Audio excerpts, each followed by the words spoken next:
آج کی نشست کا پہلا سوال آپ کی خدمت میں یہ ہے کہ ایک بحث ہمارے ہاں یہ رہی کہ غامدی صاحب کے جو ماننے والے لوگ ہیں ان کا دعویٰ یہ ہے کہ بھائی غامدی صاحب کی فکر ابھی تو چلے مقبول نہیں ہے. تاریخ میں بہت ساری دفعہ ایسا ہوا ہے کہ اس طرح کے نئے افکار جب آتے ہیں شروع میں تو مقبول نہیں ہوتے، لیکن 100 سال کا عرصہ ہے، یہ 100 سال گزریں گے تو یہ فکر جو ہے اس کو بھی اسی طرح قبول عامیت حاصل ہو جائے گی جس طرح باقی افکار کو ہی. اس کے جواب میں یہ کہا گیا کہ یہ بات اور یہ دعویٰ اس لیے درست نہیں ہے کہ ماضی کے اندر جو نئے افکار پیدا ہوئے ان کے اندر دو ایسے پہلو پائے جاتے تھے جس کی وجہ سے وہ مقبول ہوئے، وقت لگا. پہلا پہلو یہ تھا کہ ان کے اندر اللہ کی طرف بلانا، تقوی، خشیت، خوف خدا، اس فکر کی بنیادی جس کو کہتے ہیں عناصر اور عوامل میں یہ چیز شامل تھی. اور دوسری یہ کہ وہ تمام افکار جو ہیں وہ روایت کے اندر کھڑے ہو کر روایت کے مقابلے میں نہیں سامنے آئے تھے جیسے کہ شاہ ولی اللہ اور ابن تیمیہ کے افکار ہیں، لیکن غامدی صاحب کی فکر کی مثال ان افکار کے مقابلے میں ایسے ہی ہے جیسے معتزلہ ہوں یا جہمیہ ہوں. ان لوگوں نے روایت کے انکار پہ اس فکر کی بنیاد رکھی ہے. سوال میرا آپ سے یہ ہے کہ آپ کا اپنا نقطہ نظر کیا ہے اپنی فکر کے بارے میں؟ کیا یہ 100 سال بعد مقبول ہو جائے گی اگر اس کو ابھی قبولیت حاصل نہیں ہوئی؟ اور یہ جو دو عناصر ہیں کسی بھی فکر کے مقبول ہونے میں امت کی علمی تاریخ کے ضمن میں بتائیے گا، ایسے ہی بات ہے؟ اس میں بہت سی باتیں عرض کرنے کی. پہلی بات تو یہ ہے کہ آپ نے فرمایا ماننے والے. میں نے تو لوگوں کو ہمیشہ اس بات کی دعوت دی ہے کہ وہ اللہ کو مانیں، اللہ کے رسولوں کو مانیں، اللہ کے فرشتوں کو مانیں، اللہ کی کتابوں کو مانیں اور قیامت کے دن پہ ایمان رکھیں. تو یہ میرے ماننے والے لوگ کیوں پیدا ہوں گے؟ میرے خیال میں سب سے پہلے تو اس چیز کی اصلاح کرنی چاہیے. دنیا میں جو اصحاب علم بھی ہیں وہ بڑے ہوں چھوٹے ہوں، ان کی حیثیت لوگوں کے لیے معلم کی ہے. ان میں سے کسی کا بھی یہ حق نہیں ہے کہ وہ لوگوں کو ماننے والے بنائے. اس کا کام یہ ہے کہ وہ لوگوں کو تعلیم دے، اور چونکہ وہ پیغمبر نہیں ہے اس لیے استدلال پیش کر دے. لوگوں کا کام ہے وہ اس کو قبول کرتے ہیں یا نہیں قبول کرتے. یہ بھی ضروری نہیں ہے کہ آپ کسی شخص سے ایک معاملے میں اتفاق کریں تو دوسرے میں بھی اتفاق کرنا لازم ہو جائے. اس ملک میں عالم اسلام میں اس سے پہلے 1200-1500 سال گزر چکے ہیں. بہت سے اہل علم پیدا ہوئے ہیں. ان سب کو ہمیں اپنے اہل علم سمجھنا چاہیے، اپنے ائمہ سمجھنا چاہیے، اور ان سب کے ساتھ محبت کا تعلق رکھتے ہوئے ان سے سیکھنا چاہیے. تو اس وجہ سے یہ ماننے والے کی تعبیر میرے خیال کے مطابق اگر کسی نے استعمال کی ہے تو میں بہت ادب سے عرض کروں گا کہ صحیح استعمال نہیں. دوسری چیز یہ ہے کہ جو بات کسی ماننے والے نے، اب میں یہ واوین میں کہہ رہا ہوں، کہی ہے، اس کے لیے میں کیوں جواب دہ ہو جاؤں؟ یعنی لوگ جائیں ہیں اور انہی سے پوچھ لیں جا کے، وہ اگر اس طرح کے دعوے کرتے ہیں. میرا نقطہ نظر تو یہ ہے کہ میں ایک طالب علم ہوں. ایک طالب علم کی حیثیت سے دین میرا اپنا مسئلہ ہے. یعنی مجھے قبر میں جانا ہے، اس وجہ سے یہ فیصلہ بھی سب سے پہلے مجھے کرنا ہے کہ اگر میرے پروردگار نے میرے لیے کوئی ہدایت نازل کی ہے تو میں اس ہدایت کو سمجھ لوں، اس کو سمجھ کر اپنی زندگی میں اس کو اختیار کر لوں. یہ بات کہ اس کو دنیا کیا حیثیت دے گی، مانے گی نہیں مانے گی، قبول کرے گی رد کر دے گی، میں سچ عرض کرتا ہوں کہ یہ اصلاً میری دلچسپی کی چیز نہیں ہے. میں اگر یہ کام کرتا ہوں تو یہ ادائے فرض کے جذبے سے کرتا ہوں. جب مجھ پر ایک حقیقت واضح ہو گئی تو میرا کام یہ ہے کہ میں اس کو ایک طالب علم کے طریقے پر لوگوں کے سامنے رکھ دوں اور یہ بتا دوں کہ یہ حقیقت کیا ہے، اس کا استدلال کیا ہے. اگر اس کے اوپر کوئی اعتراض ہے تو تنقیح کر کے اس اعتراض کا جواب دے دوں. اس سے زیادہ نہ میری کوئی ذمہ داری ہے، نہ میں نے اس سے آگے بڑھ کر کسی چیز سے کوئی دلچسپی لی ہے، اور نہ مجھے اس طرح کے معاملات پر کبھی غور کرنے یا سوچنے کا سچی بات ہے کہ وقت ملتا ہے کہ 100 سال بعد کیا ہوگا اور 200 سال بعد کیا ہوگا. یہ دنیا اس پروردگار کی ہے، وہ جانے 100 سال بعد اس نے کیا کرنا ہے اور آج کیا کرنا ہے. میرا مسئلہ تو میں ہوں، مجھے قبر میں چلے جانا ہے، اس کے بعد دنیا میں کیا ہونا ہے یہ میرا درد سر نہیں ہے. مجھے جانا ہے وہاں جواب دہ ہونا ہے. جواب دہ ہونا ہے تو سب سے پہلے یہ مجھے طے کرنا ہے کہ علم اور عمل میں کوئی غلطی نہ کروں. انسان کی حیثیت سے میرا کام اس سے زیادہ کچھ نہیں ہے، اور میں یہیں تک اپنے فکر میں، اپنی جد و جہد میں، اپنے طریقہ کار میں، اپنی تصنیفات میں، اپنے اداروں میں محدود رہتا ہوں اور لوگوں کو محدود رہنے کی دعوت دیتا ہوں۔ میں یہی کہتا ہوں کہ ہم ایک ذمہ داری ہے جو پوری کر رہے ہیں۔ اللہ نے ہمیں یہ کہا ہے کہ میرے دین کو مانو، اور یہ کہا ہے کہ اگر کچھ علم تمہیں حاصل ہوتا ہے تو اس علم کو دوسروں تک پہنچاؤ۔ یہ ایک جذبہ ہے، یہ ایک احساس ہے، یہ ذمہ داری کا احساس ہے۔ اس سے آگے بڑھ کر اس طرح کی توقعات لگانا اور اس طرح کی پیشین گوئیاں کرنا یہ میرے ذوق کی چیز نہیں ہے۔ اگر کسی نے میرے ساتھ محبت رکھنے والوں میں سے ایسی بات کی ہے تو میں اس کو بھی یہی نصیحت کروں گا کہ اس طرح کی باتیں کرنے کی کوئی ضرورت نہیں۔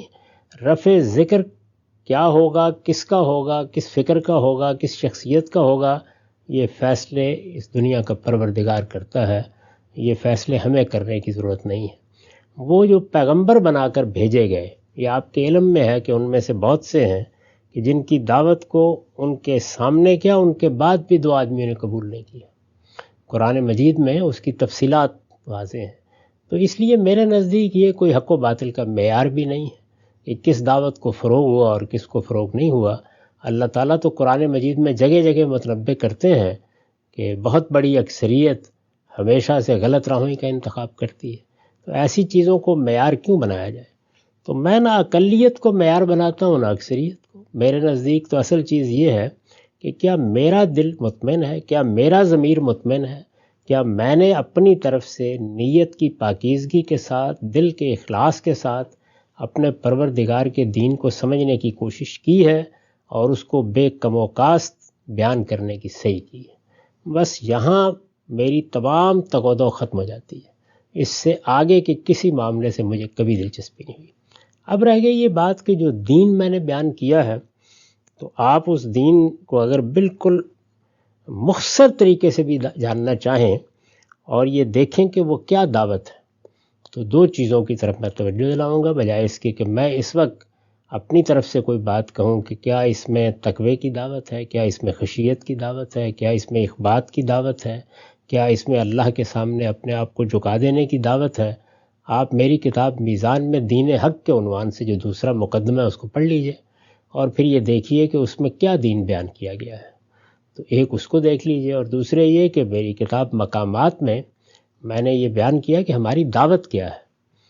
وہ بھی چند صفحے کا مضمون ہے، چند پیراگراف ہیں، بلکہ اس کا مطالعہ کر لیجئے۔ اس کو پڑھنے کے بعد خود رائے قائم کر لیجئے کہ میں کیا دعوت پیش کر رہا ہوں اور کیا پیغام لوگوں کے سامنے رکھ رہا ہوں۔ میں چونکہ شب و روز یہی کام کر رہا ہوں، مجھے سننے والے بھی جانتے ہیں، پڑھنے والے بھی جانتے ہیں، اس لیے میں اس کو دہرانا بھی نہیں چاہتا کہ میں یہ کہوں کہ ہاں فی الواقع میں نے تو لوگوں کو تقوی اور خشیتی کی دعوت دی ہے۔ اس کو میری دعوت میں دیکھ کر سلیم الطبع لوگ خود رائے قائم کر لیں۔ ٹھیک ہے، ہم سب یہ نقطہ تو آپ نے بہت ہی جس کو کہتے ہیں درد دل اور اخلاص کے ساتھ واضح کیا۔ ایک اور پہلو ذرا بیان فرمائیے گا۔ میں تاریخ کے ایک طالب علم کی حیثیت سے آپ کے سامنے نقطہ رکھ رہا ہوں۔ ہماری امت کے اندر باہر کیف ایک بڑی روشن، بڑی تابندہ، بڑی جاویداں، بڑی درخشاں علمی روایت ہے، بڑے بڑے اکابر علماء پیدا ہوئے، نابغہ روزگار ہستیاں، بڑا ان کا وقی علمی کام ہے۔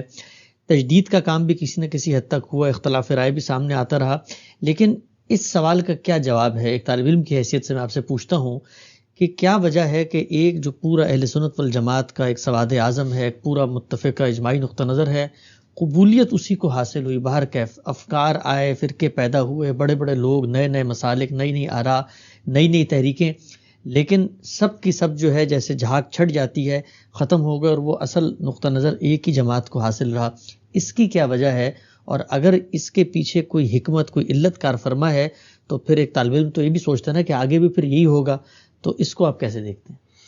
اگر آپ تمام جتنے فرقے آج تک پیدا ہوئے ہیں یا مختلف گروہ وجود میں آئے ہیں، سیاسی پس منظر سے آئے ہوں یا مذہبی فکر کے پس منظر سے آئے ہوں، انہوں نے کلامی مباحث اٹھائے ہوں یا فلسفیانہ بنیادیں واضح کی ہوں، ان سب کا اگر آپ جائزہ لیں تو کسی دعوت کے، کسی پیغام کے یا کسی نقطہ نظر کے فروغ کے لیے اس دنیا میں جو عوامل چاہیے ہوتے ہیں وہ سب کے سب اگر آپ دیکھیں گے تو جس گروہ کا آپ نے نام لیا ہے اس کے لیے زیادہ موجود رہے ہیں۔ اچھا، اس کا کوئی تعلق کسی کے حق پر ہونے اور کسی کے باطل پر ہونے سے نہیں ہے.